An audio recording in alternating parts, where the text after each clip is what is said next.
Hello everyone, जय हिंद, वंदे मातरम। स्वागत है आप सभी का एक बार फिर से आपके अपने चैनल फिजिक्स टॉपर्स अकेडमी में। मैं हूं गौरव सिंह भव्य और जैसा कि आप जानते हैं चैप्टर नंबर 5 चल रहा है हमारा। इस चैप्टर का नाम है इलेक्ट्रिकल कंडक्शन और आज है हमारा इसमें लेक्चर नंबर 4। और आज का जो इम्पोर्टेंट टॉपिक है इसका नाम है इलेक्ट्रिकल कंडक्टिविटी। देखिए क्या होती है, जिस तरीके से आपने इलेक्ट्रिक रेजिस्टेंस पढ़ा था तो इलेक्ट्रिक रेजिस्टेंस का उल्टा कर दीजिए। उल्टा मतलब रेसिप्रोकल। तो इलेक्ट्रिक रेजिस्टेंस का रेसिप्रोकल को ही हम क्या कहते हैं, इलेक्ट्रिकल कंडक्टिविटी कहते हैं। तो मैंने लिखा है the reciprocal of electric resistance of a conductor is called conductance. ठीक है, इज कॉल्ड कंडक्टेंस। ठीक है, या electrical conductance. It is noted by capital G. तो जी इज इक्वल टू 1/r। अब देखिए यूनिट की अगर हम बात करें, यूनिट क्या होगा, ये तो होता है ओम, आर क्या है, रेजिस्टेंस, रेजिस्टेंस का होता है ओम। तो ये क्या हो जाएगा 1/ओम, या कह सकते हैं ओम इनवर्स। ठीक है, अब देखिए ओम का उल्टा है ना, ये जब जब फॉर्मूला रेजिस्टेंस का उल्टा है तो इसकी यूनिट भी क्या होगी, रेजिस्टेंस की उल्टी। और रेजिस्टेंस की होती है ओम, क्या होती है OHM, ओम। पीछे से पढ़िए इसको रिवर्स करके, OHM। ठीक है, तो इन्होंने रेजिस्टेंस के रेसिप्रोकल को कंडक्टिविटी कहा है। तो इसी तरीके से रेजिस्टेंस की जो यूनिट है उसको उल्टा कर दिया है MHO। ठीक है, ओम का उल्टा MHO लिखा है। तो इस तरीके से इसके दो यूनिट हो जाती है, ओम इनवर्स या MHO महो। ठीक है, दो यूनिट हो जाती है इसकी। अब देखिए रेजिस्टेंस का होता है ML2T-3A-2, इसका भी उल्टा कर दिया है। तो यहाँ उल्टा करके क्या आ जाएगा, M-1 L-2 T⁻3 T⁻2। ये क्या हो जाएगी, इसकी डायमेंशनल फॉर्मूला हो जाएगा इसका। आई थिंक आपको समझ में आया होगा। चलिए लेते हैं हम नेक्स्ट टॉपिक जिसका नाम है स्पेसिफिक रेजिस्टेंस और रेसिस्टिविटी। एक ही चीज़ के दो नाम है, या तो स्पेसिफिक रेजिस्टेंस बोल लीजिए या फिर रेसिस्टिविटी बोलिए। ठीक है, वी नो दैट, हम क्या जानते हैं, R इक्वल टू होता है ML/NE² टॉर्क। ये जब हमने आपको ड्रिफ्ट वेलोसिटी की हेल्प से जब ओम्स लॉ डेरिवेशन किया था तो वहाँ हमने रेजिस्टेंस को निकाला था ML/NE² टॉर्क, ये वैल्यू आई थी। अब देखिए यहाँ से देखिए, यहाँ से देख सकते हैं हम रेजिस्टेंस जो है वायर की लेंथ L के डायरेक्टली प्रोपोर्शनल है। हम लिखेंगे the length of conductor is directly proportional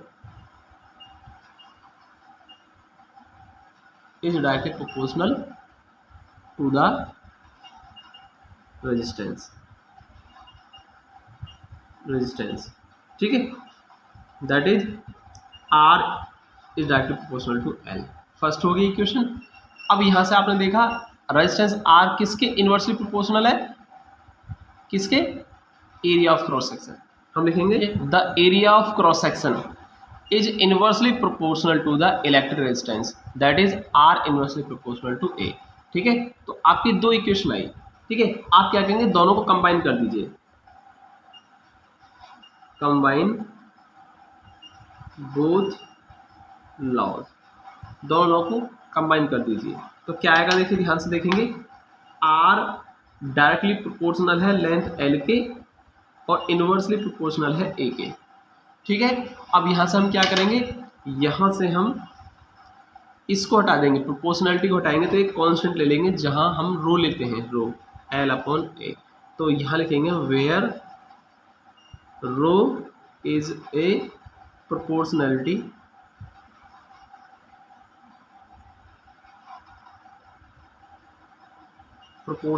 constant which is called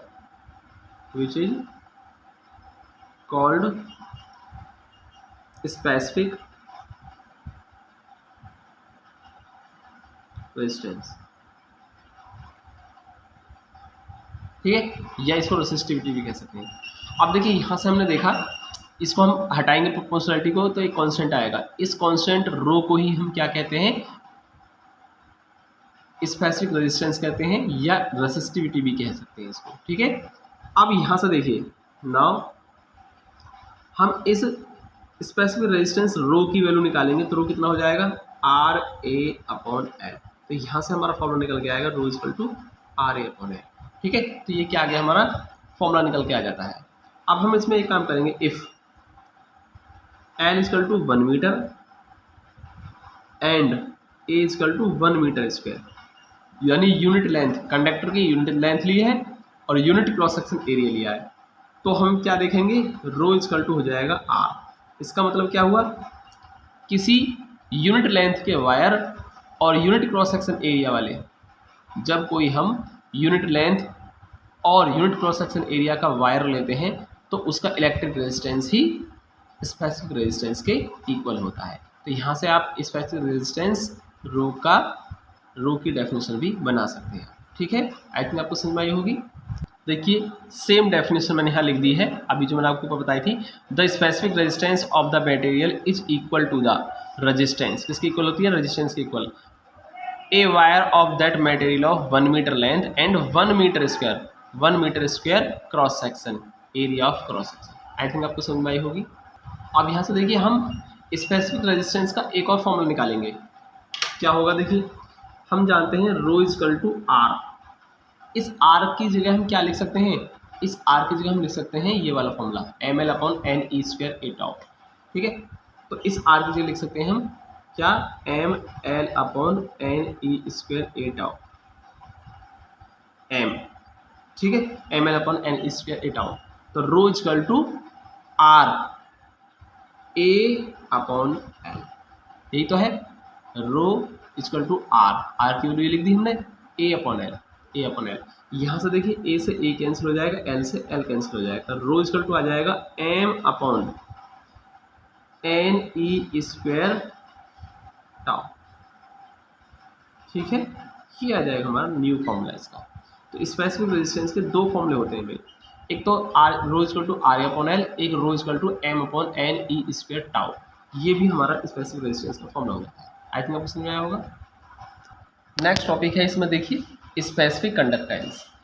ठीक है, कंडक्टेंस देखिए अभी आपको हमने बताया था इलेक्ट्रिक कंडक्टेंस। इलेक्ट्रिक कंडक्टेंस क्या था, इलेक्ट्रिक रेजिस्टेंस का रेसिप्रोकल इलेक्ट्रिक कंडक्टेंस। इसी तरीके से ये आता है अब स्पेसिफिक कंडक्टेंस, यानी स्पेसिफिक रेजिस्टेंस की रेसिप्रोकल को ही हम क्या कहेंगे, स्पेसिफिक कंडक्टेंस कहेंगे। तो मैंने लिखा है यहाँ पर the reciprocal of the specific resistance of a material is called its specific conductivity या स्पेसिफिक कंडक्टेंस। ठीक है, it is denoted by sigma, इसको सिग्मा से रिप्रेजेंट करते हैं। और क्या होता है, ये स्पेसिफिक रेजिस्टेंस रो का क्या होता है, रेसिप्रोकल होता है। तो sigma equal to 1 upon rho. ठीक है, अब इसकी यूनिट देखते हैं, यूनिट क्या हो जाएगी, यूनिट क्या हो जाएगी इसकी, जो स्पेसिफिक रेजिस्टेंस की यूनिट थी इसकी क्या हो जाएगी, रेसिप्रोकल हो जाएगी। और स्पेसिफिक रेजिस्टेंस की यूनिट क्या होगी, इस फॉर्मूले से निकल जाएगी। देखिए ये क्या होती है, ओम और एरिया है ये मीटर स्क्वायर अपॉन क्या हो जाएगा, लेंथ का मीटर, एक मीटर से मीटर खत्म, यानी क्या आ जाएगा ओम, ये आ जाएगा ओम मीटर आ जाएगा। क्या होता है, ओम मीटर। ठीक है, तो आप लिखेंगे इसका ओम मीटर। ठीक, तो फिर इसका कितना होगा, ओम मीटर का रेसिप्रोकल ओम मीटर माइनस में। ठीक है, इतना हो जाएगा, इसकी यूनिट हो जाएगी ओम मीटर माइनस या ओम मीटर इनवर्स। आई थिंक आपको समझ में आया होगा। अब देखिए इसके भी कई फॉर्मूले बनेंगे, sigma is equal to 1 upon rho.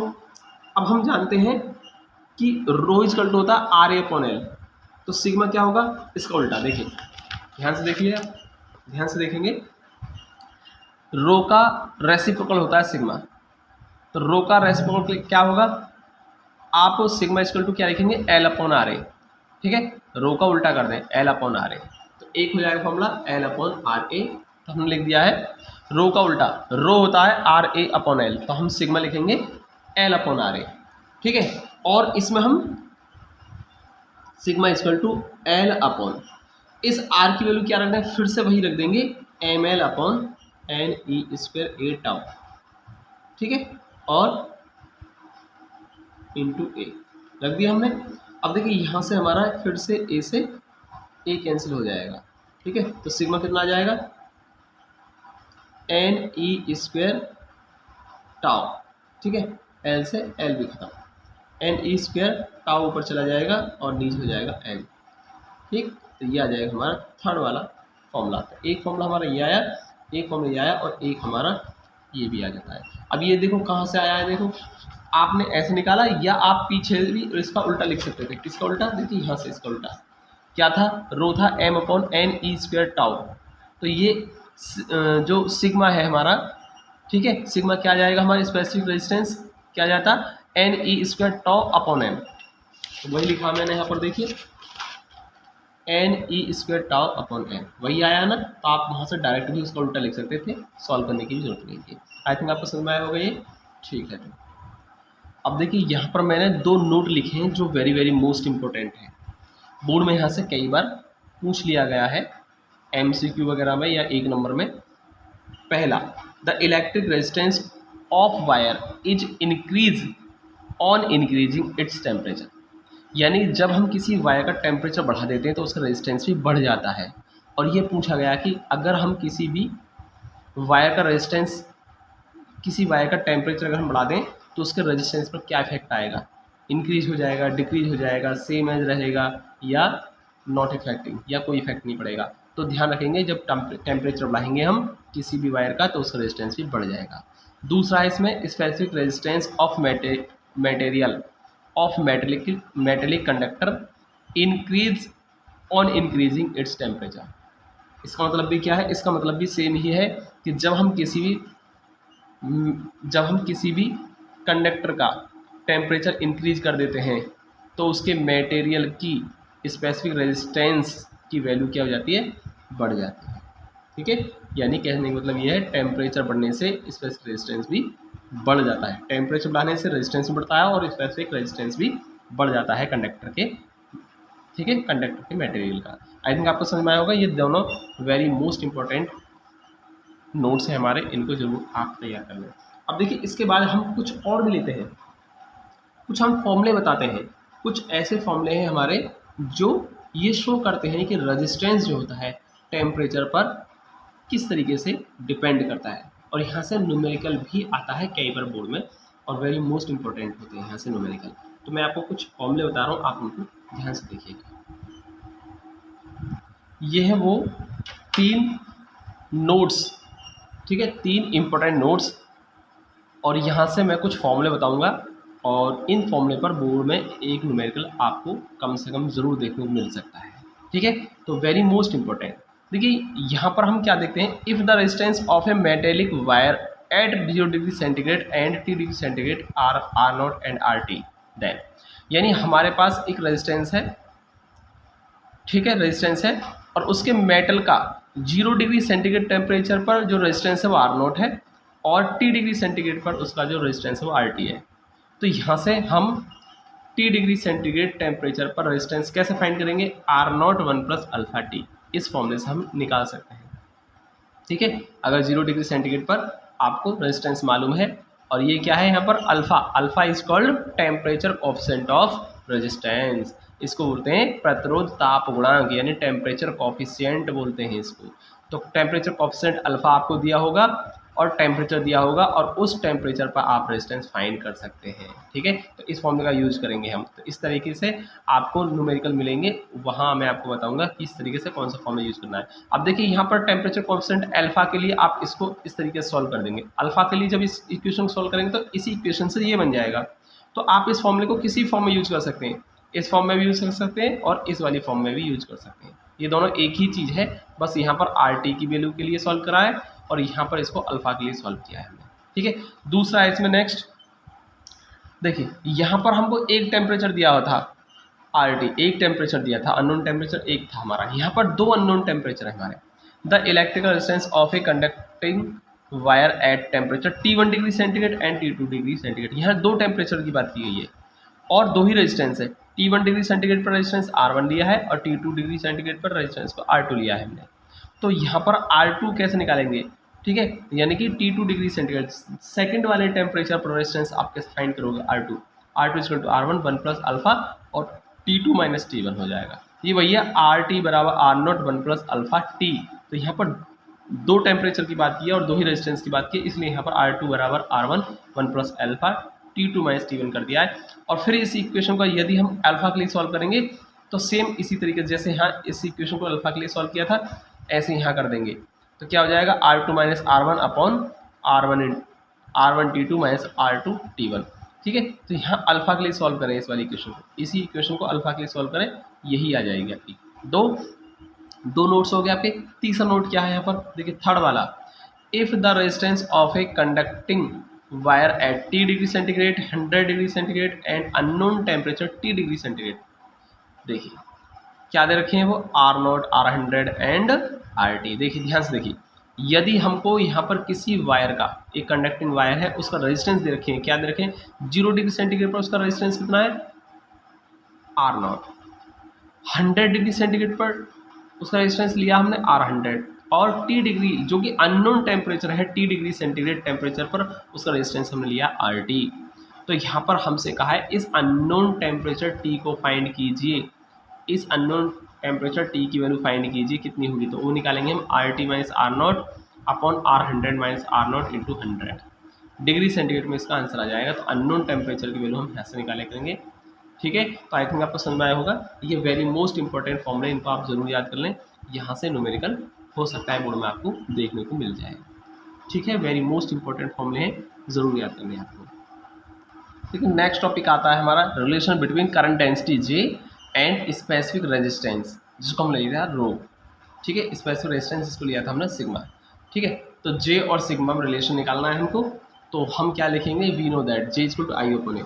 ठीक है, ये होता है, बट हम क्या जानते हैं, but I equal to V upon R होता है। देन J कितना हो जाएगा, आई की जगह हम वी अपॉन आर कर लेंगे और ए का डिवाइड है इसमें। ठीक है, ये हो जाएगा। ठीक, J equal to V upon R, इस आर की वैल्यू हम क्या ले सकते हैं, आर बराबर रो एल अपॉन ए, ये आर की वैल्यू होती है, R equal to rho L upon A. ठीक है, और इनटू क्या है हमारा ए है, यहाँ लिख देंगे हम कि रो इक्वल, जो रेजिस्टेंस होता है आर, ये होता है हमारा रो एल अपॉन ए। ठीक है, तो इसलिए हमने यहाँ पर आर की जगह रो एल अपॉन ए लिख दिया है। और देखिए इसके बाद क्या करना है आपको, J इक्वल टू हो जाएगा हमारा, ए से ए कैंसिल हो जाएगा, v अपॉन रो एल, या J इक्वल टू कितना होगा, 1 अपॉन रो कर लीजिए और v अपॉन एल कर लीजिए, इसको कर सकते हैं नहीं, 1 अपॉन रो और v upon L. J equal to, ये जो 1 अपॉन रो होता है इसको हम क्या बोलते हैं, सिग्मा बोलते हैं, और v अपॉन एल होता है हमारा इलेक्ट्रिक इंटेंसिटी E। तो J equal to sigma E, हमने यहाँ से करंट डेंसिटी J और स्पेसिफिक रेजिस्टेंस सिग्मा, इन दोनों में क्या कर दिया, रिलेशन निकाल दिया। और यहाँ लिख देंगे कि 1 अपॉन रो जो होता है हमारा सिग्मा होता है, एंड v अपॉन एल जो होता है वो इलेक्ट्रिक इंटेंसिटी E होता है। इसलिए हमने इन दोनों को चेंज कर दिया था और J equal to sigma E हमारा फॉर्मूला निकल के आ चुका है। ठीक है, आई थिंक समझ में आया होगा आपको। नेक्स्ट टॉपिक आता है इसमें ohmic and non ohmic circuit. देखिए यहाँ से कई बार बोर्ड में ये पूछा गया है क्वेश्चन कि ओमिक सर्किट क्या होते हैं, नॉन ओमिक सर्किट क्या होते हैं। तो हम बताते हैं ओमिक सर्किट क्या होंगे।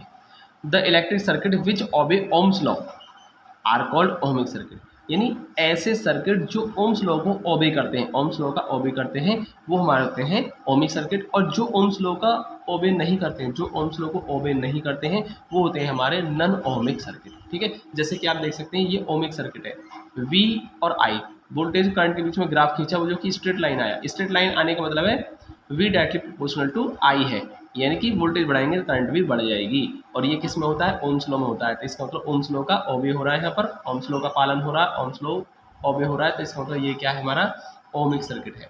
अब ये दिखाया मैंने यहाँ पे नॉन ओमिक सर्किट, ये नॉन ओमिक सर्किट का एग्जाम्पल है, क्योंकि यहाँ पर आप देख सकते हैं V directly proportional to I नहीं है, कहीं वोल्टेज, यानी हर पॉइंट पर क्या देख रहे हैं आप, वोल्टेज और करंट की चाहे कुछ भी वैल्यू लगाएं, ठीक है, लेकिन रेजिस्टेंस क्या आना चाहिए, सेम आना चाहिए, इक्वल आना चाहिए, हर बार कांस्टेंट आना चाहिए। लेकिन यहाँ पर क्या कांस्टेंट नहीं है, ये कभी बढ़ जाता है रेजिस्टेंस, कभी घट जाता है, कभी बढ़ जाता है, कभी घट जाता है। तो इस तरीके से यहाँ ओम्स लॉ का ओबे नहीं हो रहा है इस सर्किट में, तो इसका मतलब ये नॉन ओमिक सर्किट है। इसी तरीके से यहाँ भी ओम्स लॉ का ओबे नहीं हो रहा है, ये भी आपका नॉन ओमिक सर्किट का एग्जाम्पल है। यानी टेढ़ा मेढ़ा आप कैसा भी बना दीजिए ग्राफ, वो सब नॉन ओमिक हो जाएंगे। ओमिक तभी होगा जब ये स्ट्रेट लाइन हो, क्योंकि स्ट्रेट लाइन ही शो करती है कि रेजिस्टेंस ऑलवेज कांस्टेंट है, चाहे वोल्टेज कितना भी हो, करंट कितनी भी हो, लेकिन हर वोल्टेज और करंट की वैल्यू पर रेजिस्टेंस क्या आएगा, सेम ही आएगा, इक्वल आ रहा है। इसका मतलब रेजिस्टेंस कांस्टेंट है, और ये शो करता है कि ये एक ओमिक सर्किट है, ओम्स लॉ को ओबे करता है। आई थिंक आपको समझ में आया होगा। आज की वीडियो हम सिर्फ इतना ही ध्यान देते हैं। देखिए थ्योरेटिकली हमारा चैप्टर ये खत्म हुआ, और इससे नेक्स्ट वीडियो जो आएगी उसमें हम कराएंगे इस चैप्टर के न्यूमेरिकल्स। ठीक है, वीडियो को लाइक ज़रूर कर दें भाई, बार बार कहना अच्छा नहीं लगता मुझे। आप इसको लाइक कीजिए, दोस्तों के साथ शेयर कीजिए, और अगर चैनल पर नए हैं तो सब्सक्राइब भी कर लीजिए, ताकि आपको हमारे जो आने वाली वीडियोज़ हैं सबसे पहले प्राप्त हो। ठीक है, चलिए, थैंक यू।